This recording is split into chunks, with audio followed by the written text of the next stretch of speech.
So, when people say, or like excuse old people for saying inappropriate things, well, that's what my speech is going to be about. Because, well, I'm 65 years old, and I'm not going to hold back, because if you knew me in my youth, I was never really like that.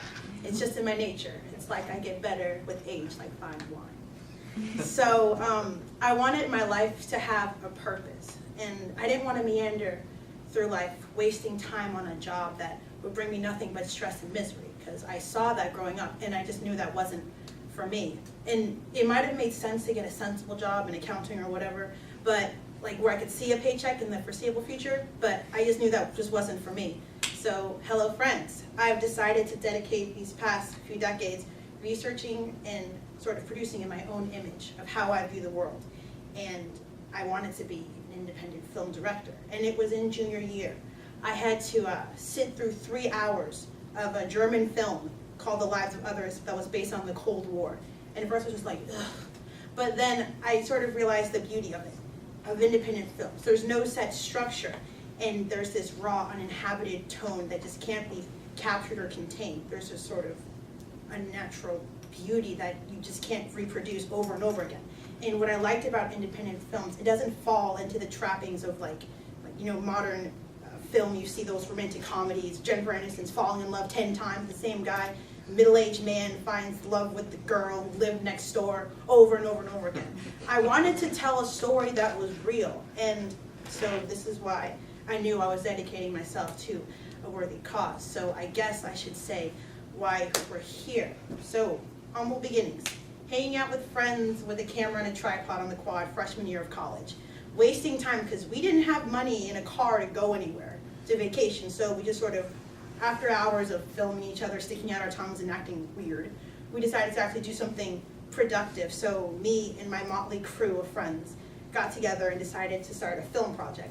We were kind of not too popular, but that was okay. We went up as we got older. But we wanted to expose the social hierarchy of college and to show it doesn't just go away when you go to high school.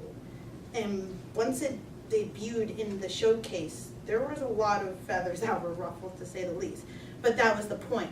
See, the philosophy of it is that if, at the end of our movie, if you begin to question the social order of how things were that made you think, if you didn't have that thought, if you didn't have any sort of personal reflection, then we failed.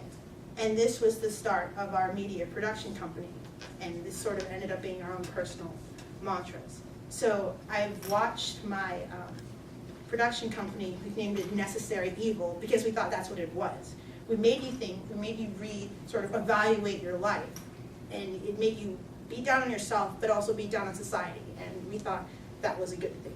A bunch of crazy liberals running around judging society. But it was by the grace of God that we got a couple of gigs, because within almost a couple of years after graduating, I got a handwritten letter from Sterling Wagner, who is actually the creative director of the Sundance Film Festival. And he's like, Alana, come on, we need another one. So I'm like, okay. So I would roll out of bed, call my friends, and for the next 5 months, we poured our heart and souls into whatever project that we decided to do. And I remember one time me and the gang took a trip to India, and we were first going to go look at people who were merchants and just see how life was there. But then while we were there, we saw how these little girls wearing saris and bindis on their foreheads and how they were treated. And then we realized, wait, we don't really care about the economy of India. We care about the people there. So then we decided to focus our time with gender struggles. And even though life is a lot better than what it was when we were growing up, there's still a lot that can be done, and I thought that we were sort of like these silent crusaders. And as a film director, being a silent crusader, I've gotten a little bit of recognition for it. I've got one Oscar nod, which was great, as best documentary of that same film, but it wasn't the point of being recognized, and I realized that later on. At first I was upset that I didn't get it, of course, because who doesn't want the recognition? But the whole point of what we were doing was to expose what was wrong. So with that being said, we were trying to show the people whose voices were being silenced. So as long as the story was being told, it didn't matter that anyone approved or disapproved of it, that it got people thinking. So that was more or less the point. And with all this traveling, I definitely haven't really had time to start a family. 65 years old, I don't have any family of my own, but it was okay because I knew being a mother wasn't a feasible option for me. When I turned 18, a few days later, I was diagnosed with lupus anticoagulant and later on Graves' disease, which was inherited from me. And it was okay. I moved on past that. So I sort of lived vicariously through my friends who had kids, and I was an amazing godmother to the amazing people who I grew up with. And so I didn't feel like I was missing out on parenthood. I'd just be the spastic godmother and give kids candy and toys and they'd love you forever. So that's why I didn't really feel like I was really missing out on anything. But I just feel like I've been blessed by this incredible opportunities being able to travel all over the world. And one more time that I traveled that I'd like to share with you is when I went to the Middle East. And we know how when we were growing up, we would hear stories about, oh, bombings here, tensions here, but it's still happening today, but we're not really talking about it. And that's what I think me and my group should continue on doing, even though I'll be stepping down as creative director. It's still something that needs to be talked about.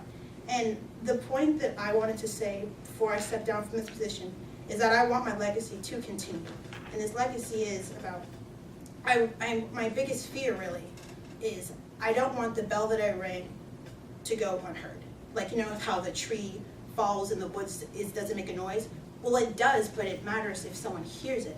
So I know I won't be going on forever, but I want others to hear the story that my group has been telling. And I want people to continue to uncover the truth, to expose people to what others refuse to see, what is sitting painfully in front of them. I want the thirst for exploration and innovation to continue because we're all a part of this movement that is greater than ourselves, and we need to understand that. We only have, what, if we're lucky, 90, 100 years left. I'm 65, I'm almost done, and I realize that, not to be cynical, but at the same time, I know my time on earth is short. So the point of this is to say that we need to realize how we can help the next generation, and I thought I did this through showing these documentaries, these movies. And when I was growing up, my mom was always really big into quotes, so she taught me about this guy named Tony Robbins. He said, you're either an example or a warning. And if anything, I want to leave behind that same idea. If you aren't about anything positive, then you aren't about anything worthwhile at all. And I've spent my entire life figuring out these truths in a way that other people could resonate with it, connect it to their own lives.